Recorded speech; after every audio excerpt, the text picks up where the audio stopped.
तो आज हम बात करेंगे रोबोट कियोसाकी के कोट्स के बारे में। काफ़ी सारे कोट्स दिए हुए हैं, उनकी किताबें हैं काफ़ी सारे। तो उनकी किताबों में से कुछ कोट्स को हम एक्सप्लेन करेंगे।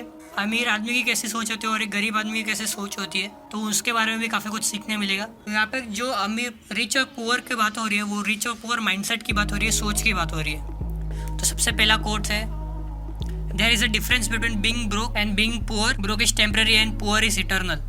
तो यहाँ पे जो ब्रोक और पुअर की बात की जाती है, तो पहले समझते हैं ब्रोक क्या है। ब्रोक मतलब होता है कि आपके पास कुछ पैसा नहीं, आप कंगाल हो अभी। तो जो वो सिचुएशन है, जो आप कंगाल हो अभी, वो टेम्पररी है। जिसको रॉबर्ट कियोसाकी पुअर बोल रहे हैं, वो पुअर माइंडसेट की बात कर रहे हैं, ना ही गरीबी की बात कर रहे हैं। तो पुअर माइंडसेट क्या होता है? पुअर माइंडसेट जो अपॉर्चुनिटीज़ पे ध्यान दे देता, जिसके पास लॉन्ग टर्म फाइनेंशियल विजन नहीं है, जिसके पास फाइनेंशियल नॉलेज नहीं है, वो पुअर होता है। पुअर ये नहीं बोल रही है उसका पैसा कम है, पुअर वो उसकी माइंडसेट को बोल रहा है कि वो किस तरह से सोचता है चीज़ों के बारे में, किस तरह वो मेनली पैसा के बारे में सोचता है। तो दूसरा कोट है, the poor and middle class work for money, the rich have money work for them. अमीर का मतलब, अमीर वर्ड सुन के ही आता है कि करोड़पति होगा, लखपति होगा। उस अमीर की बात नहीं कर रहा। सपोज 3 बंदे 15,000 पे तीनों काम कर रहे हैं। जो मिडिल और पुअर क्लास है वो क्या करेंगे, लोन लेंगे या फिर ऐसे सारी चीज़ों पे, जैसे कि EMI हो गया, EMI पे फ़ोन ले लेंगे या फिर दूसरे सारे सामान EMI पे ले लेंगे। और जो तीसरा बंदा होगा, जिसका रिच माइंडसेट होगा, पैसे सेव करके ऐसी जगह इन्वेस्ट करेगा कि वो पैसे से वो पैसा कमाए। तो ये जो नॉलेज है, फाइनेंशियल नॉलेज, पैसे से पैसा कैसे कमाते हैं, वो माइंडसेट को वो रिच बोल रहा है।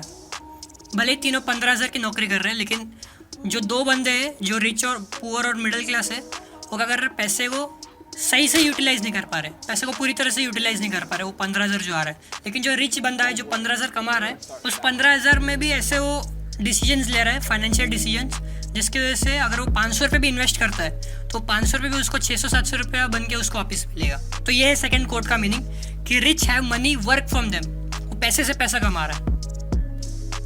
अगला कोट है, it's not how much money you make, it's about how much you keep. तो सिंपल सा एक इक्वेशन है, money spend is money lost. मतलब आपने जितना ही पैसा स्पेंड कर दिया वो चला गया। पैसे की बचत भी एक टाइप की इनकम होती है। तो यहाँ पे उसकी बात हो रही है। इंपॉर्टेंट है कि आप जो पैसे कमा रहे हो उसमें से कितना बचा रहे हो। और फिर अगला कोट है जो इससे ही रिलेट होता है, वो है कि rich people acquire asset, poor and middle class acquire liabilities that they think are asset. तो उस बचाए हुए पैसे को आप कौन से एसेट एक्वायर कर रहे हो। तो अगला कोट में जैसा कि बोला है, अमीर लोग एसेट एक्वायर करते हैं। एसेट का मतलब होता है जिससे मेरे को वापस पैसा मिलेगा। Stocks, bonds, FD, insurance, mutual fund, ये सारे एसेट है जिससे मेरे को पैसा वापस मिलेगा। अगर ये सारे एसेट्स खरीदता हूँ मैं, तो इससे मेरे को पैसा वापस मिलेगा और काफ़ी अच्छा रिटर्न्स भी मिलेगा। लेकिन जो पुअर और मिडिल क्लास होते हैं, वो लाइबिलिटी एक्वायर कर लेते हैं। वही जैसा मैंने बोला, EMI पे सामान खरीद लेते हैं। अगला कोट है, cash flow tells the story of a person, how a person handles money. तो यहाँ पे अगेन बात करते हैं फाइनेंशियल, कि एक बंदा फाइनेंशियली कितना कैपेबल है। अगर उसका कैश फ्लो का मतलब होता है कि आपके पास कितना पैसा आ रहा है और आप कितना पैसा स्पेंड कर रहे हो, कहाँ स्पेंड कर रहे हो, कितना सेव कर रहे हो। जहाँ पे ज़रूरत है वहाँ पे खर्च करो, जहाँ पे ज़रूरत है वहाँ पे इन्वेस्ट करो टाइम टू टाइम। तो आप अच्छे से मनी को हैंडल कर सकते हो और लॉन्ग टर्म में आप काफ़ी अच्छी फाइनेंशियल पोजीशन पे पहुँच सकते हो। लेकिन अगर आपको ये आती नहीं है, ये आर्ट ही नहीं आती आपको, कि फाइनेंशियल की आपको प्रॉपर नॉलेज ही नहीं है, आपको समझ ही नहीं है, तो आपको लॉन्ग टर्म में काफ़ी प्रॉब्लम फेस करनी पड़ सकती है फाइनेंशियली। तो आपको फाइनेंशियली लॉन्ग टर्म में काफ़ी सारे प्रॉब्लम फेस करनी पड़ सकती है। तो एक बंदे का कैश फ्लो देख के हम समझ सकते हैं कि वो पैसा को कैसे संभाल सकता है। तो यही कोर्ट में बोला गया है, a person can be highly educated, professional, successful and financially illiterate. तो ये काफ़ी कॉमन है, फाइनेंशियल लिटरेसी काफ़ी कम लोगों को होती है।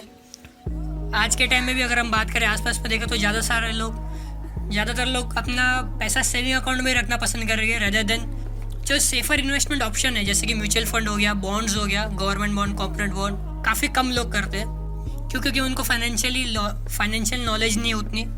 तो फाइनेंशियल नॉलेज होना क्यों ज़रूरी होती है यहाँ पे। अगर सपोज फॉर एग्जांपल एक बंदा है जो महीने का 1 लाख रुपये कमा रहा है, और वही दूसरी तरफ बंदा है जो महीने का 50,000 कमा रहा है। जो बंदा 1 लाख रुपये कमा रहा है और 50,000 रुपये कमा रहा है, दोनों को ही इन्फ्लेशन अफेक्ट करेगा। तो जो बंदा 1 लाख रुपये कमा रहा है, अगर वो सेव भी कर रहा है अच्छा खासा, लेकिन लॉन्ग टर्म में उसकी वैल्यू तो गिरने वाली है, वो बंदा कितना भी सेव कर ले। सेविंग अकाउंट में आज के टाइम पे 2 से 3% का इंटरेस्ट मिलता है, उससे कुछ होगा नहीं। इन्फ्लेशन रेट है 4% के आसपास।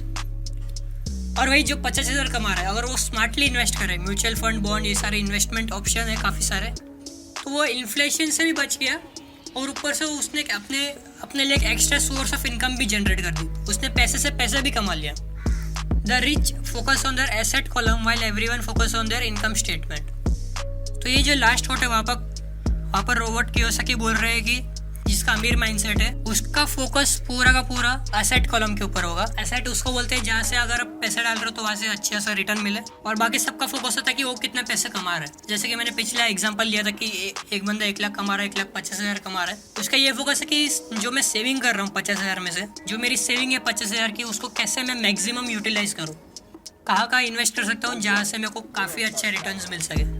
तो आज के लिए इतना ही है, और अच्छा लगा हो तो कमेंट्स में बताइए। किसी भी फाइनेंशियल रिलेटेड टॉपिक के ऊपर हम वीडियो बनाए तो हमें कमेंट्स में बताइए। हमारा ब्लॉग है, इंस्टाग्राम पेज है, वहाँ पे जाके फॉलो कीजिए, और मैं मिलता हूँ मेरे अगले वीडियो में।